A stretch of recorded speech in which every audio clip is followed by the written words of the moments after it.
Hello, everyone. I'm Graham Ledger, and welcome to the Daily Ledger. Our cover story, Cromnibus crime on Capitol Hill. It is criminal what these temporary politicians, led by establishment Republicans, are doing to our federal budgeting process, to the will of the people, and to the United States Constitution. Speaker of the House John Boehner was able to squeak through a huge, bloated, fund all aspects of government budget, but he did so without full support from his own party.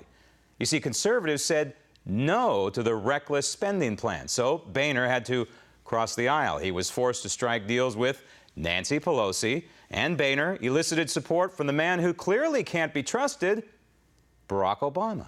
Congratulations, Johnny. You just funded Obamacare and illegal, unconstitutional executive amnesty. The National Review and others are suggesting that House Republicans should do a short-term plan, only getting you into the new majority and then start from scratch. This plan was put together after consultation with our members. And the entire plan was put together consulting all of our members. And we worked through this process in a bipartisan, bicameral way, and I do expect it to pass. But listen, if we don't get finished today, we're going to be here until Christmas. You all know how this process works. And let me just tell you all something else.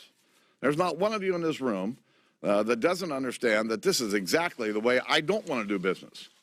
I want to do 12 appropriation bills. I want to do them one at a time, and I want to do them before October 1st. But when the Senate does nothing, they put us in this box, and here we are. So, gone are the promises to repeal Obamacare. Gone are the promises to stop executive amnesty. Gone are the promises to constitutionally stop a rogue president. This budget gives Obama everything he wants and more. It's a disgrace. This Republican-forged spending plan is a clear and present betrayal of the American people. Benedict Boehner. Joining me now from Washington, D.C., assistant editor at the Weekly Standard, Jim Swift. Jim, Marlin Stutzman, congressman from Indiana, among others, has been very vocal about what has transpired here, and he is not very happy. One of the things he's saying is that he was hoodwinked, literally, into supporting this monstrosity.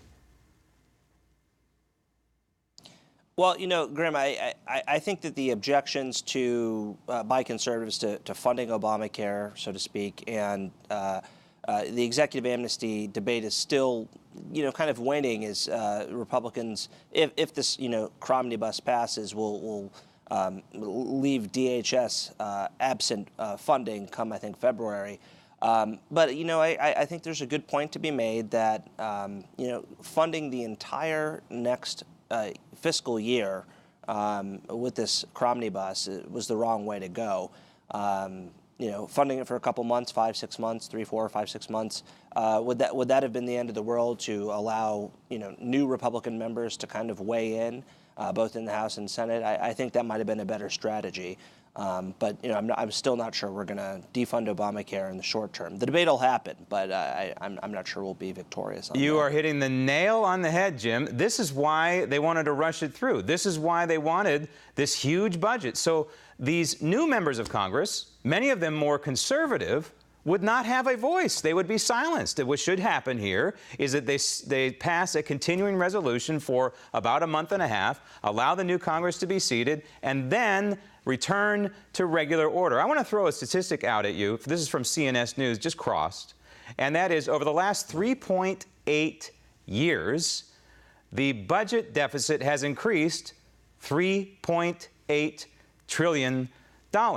So clearly, if we know our civics, which present company I think we do, you cannot blame the president fully for that, especially because we have had a Republican Congress. And of course, Congress controls the purse strings. So you have to blame the Republican leadership for this nonsense. Well, you know, as they say, it takes two to tango. And so, yeah, you're right. I mean, any budget deficit is going to be owned in part, at least over the past 3.8 years, by Republicans in the House. But, you know, going forward, you know, that I think is something that the Republican leadership is cognizant of, that really any deficit in the last 2 years of Obama's term or debt, I mean, of course, the deficit leads to the debt, will be in part their doing. And I think that as they have campaigned against the rising deficit and the rising debt, they are going to want to be sure that they have some sort of role in trying to reduce it. How they'll accomplish that, I don't know. But it puts them in a very interesting position for 2016. John Boehner is getting hit from all sides right now, especially from the conservatives. Conservative Review on its website has a question, a poll, if you will, who should be the speaker.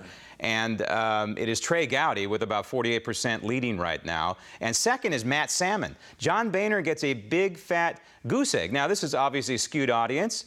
It's a conservative audience, but it doesn't bode well for the Speaker of the House. Has he damaged himself through this process?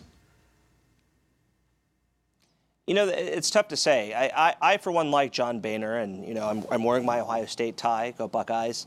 So I'm obviously biased in a way. I really like Trey Gowdy too. Matt Salmon, a former Arizona congressman who kind of made a miraculous comeback. I like all three of them. But if I remember the House, I'm not sure I would really want that job. It's a terrible job to have. It's hurting cats, as Trent Lott had written in his book about being the Senate Majority Leader. It's very similar.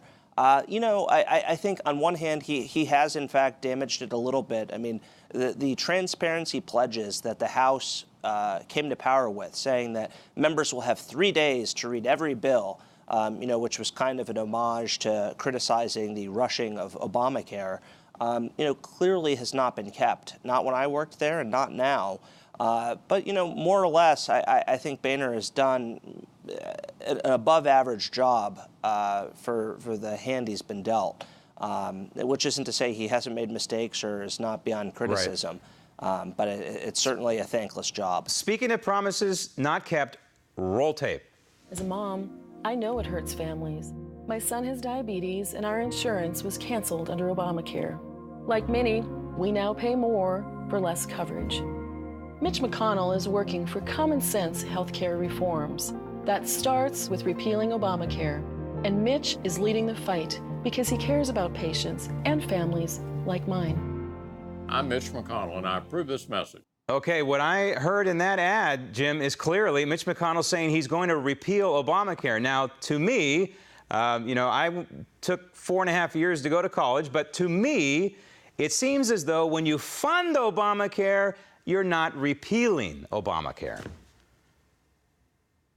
Graham, it took me 4.5 years too. We're twinsies in that way. But when you hear Mitch McConnell and in his campaign ad saying that that he's going to do it to repeal Obamacare, it's a matter, I think, for them of when. Could they have tried doing it now? Of course they could. But we know the result, and so my guess is that they have made a calculated decision to wait until the new Congress comes in with the new senators and the new House members and say, look, these are the new fresh blood that you elected, and you elected them to repeal Obamacare, and we're going to do it. And they're going to pass it, and it's going to go through both chambers, and it's going to go to the president, and he's going to veto it. I think it's just a calculation not to have a shutdown because of it. I know some people think that's a better strategy, and, there's an argument to be made for that. But my guess is they're going to do it come January or February, and the president's just going to veto it. And frankly, that'll be that. Well, the question is whether we want to shut down because of it. I hear people say that, but I'm going to leave you with this thought. If you take the Reagan approach, as he faced a Democrat Congress through most of his presidency, his wasn't it's just not going to work. He made the case to the American people. And that's what the Republicans need to do. Put the pressure on the Democrats in Congress, and maybe, just maybe, we can get this thing repealed. Jim, thanks.